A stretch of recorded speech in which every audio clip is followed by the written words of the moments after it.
안녕하십니까. 신영일의 비주정보 플러스입니다. 오늘은 4월에 먹으면 좋은 제철 해산물을 안내해드리겠습니다. 먼저 미역은 저지방 저열량 식품으로 장 운동을 원활하게 해서 변비 예방에 도움을 주고요. 가자미는 뇌와 신경에 필요한 에너지를 공급하는 비타민 B1이 풍부하다고 합니다. 그리고 바지락은 칼슘과 철분이 많이 들어있어서 빈혈을 예방하고 뼈 건강에도 도움이 된다고 하니까 참고하시기 바랍니다. 그럼 오늘 순서 본격적으로 시작합니다.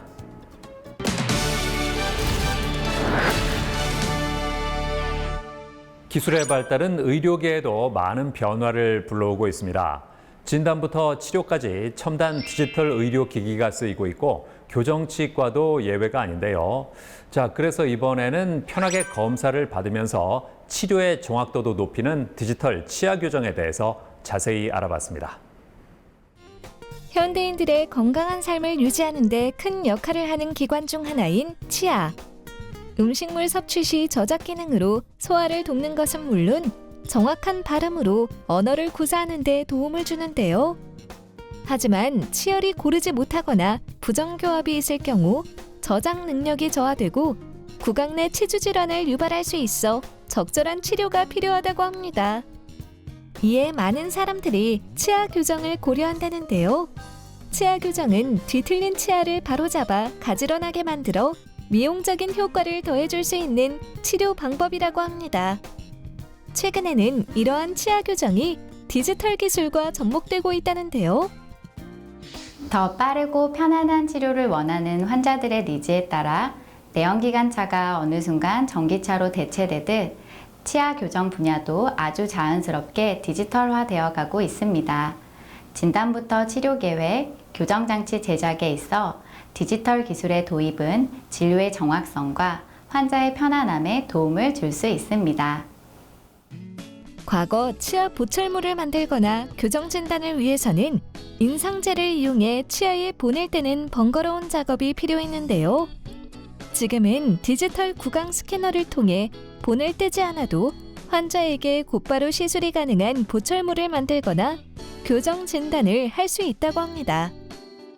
또한 치아 교정에서 디지털 기술이 접목된 대표적인 사례로는 투명 치아 교정을 꼽을 수 있다는데요.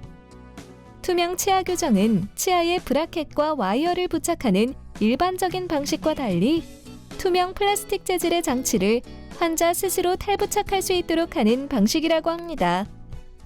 신미성이 우수한 것은 물론 탈부착이 가능해 음식 섭취가 편하고 구강 위생 관리가 용이하다는데요. 먼저 구강 스캐너로 환자의 구강을 3D 이미지로 재현합니다. 그리고 소프트웨어 상에서 이 데이터를 진단하고 치료 계획을 세울 수 있습니다. 치아 이동을 시뮬레이션하면서 최종적인 교합을 설계하면 각 단계별로 투명 교정 장치가 제작됩니다.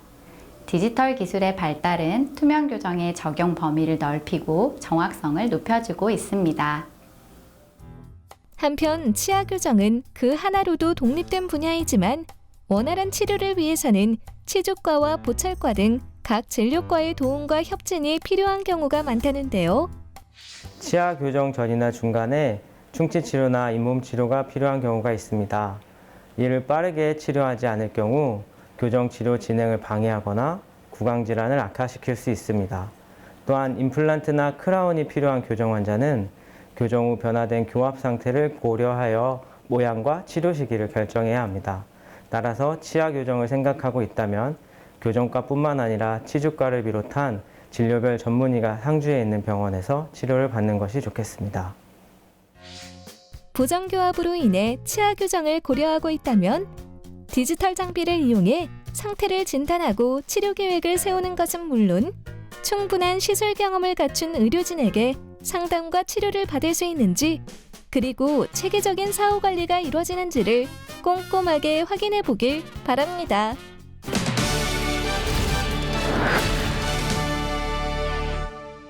김경원 원장과 함께 자세한 말씀 나눠보겠습니다. 안녕하세요. 안녕하세요. 치아 교정은 연령별로 방법이 달라지나요? 네, 연령별로 나타나는 증상이 다르기 때문에 치료 목표가 달라지는데요.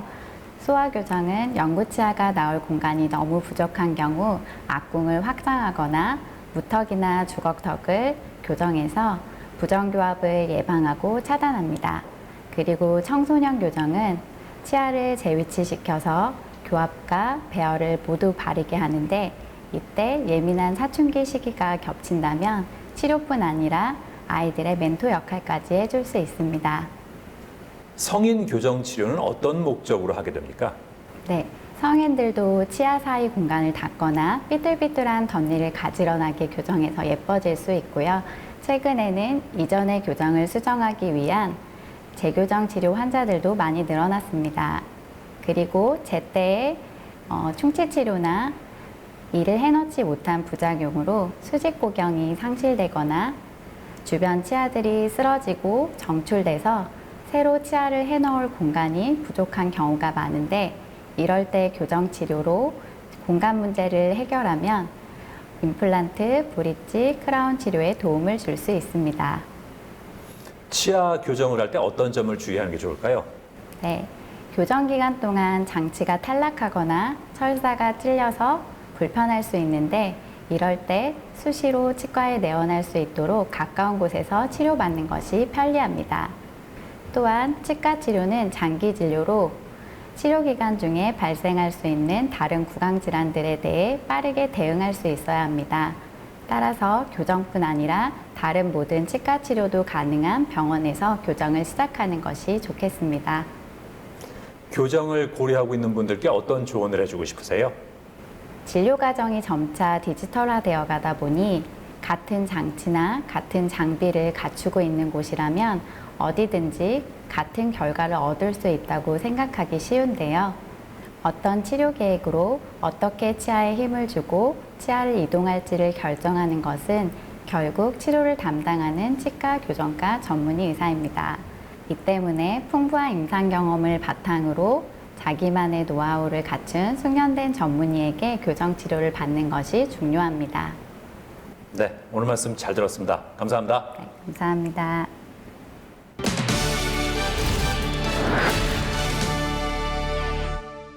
수건은 우리 몸에 직접 닿는 만큼 철저한 관리가 필요한데요.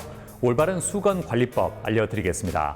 먼저 수건은 단독 세탁하는 게 좋은데요. 수건에는 올이 많기 때문에 다른 빨래와 함께 세탁하면 다른 빨래에 먼지나 세균이 올 사이에 달라붙을 수 있기 때문입니다. 그리고 섬유유연제를 많이 사용하면 수건의 흡수력이 떨어지기 때문에 가급적 적게 쓰는 것이 좋고요. 또 사용한 지 1년 이상 된 수건은 과감히 정리하고 새 수건을 쓰는 게 좋다고 하니까 참고하시기 바랍니다. 저는 다음 시간에도 다양한 소식 가지고 인사드리겠습니다. 고맙습니다.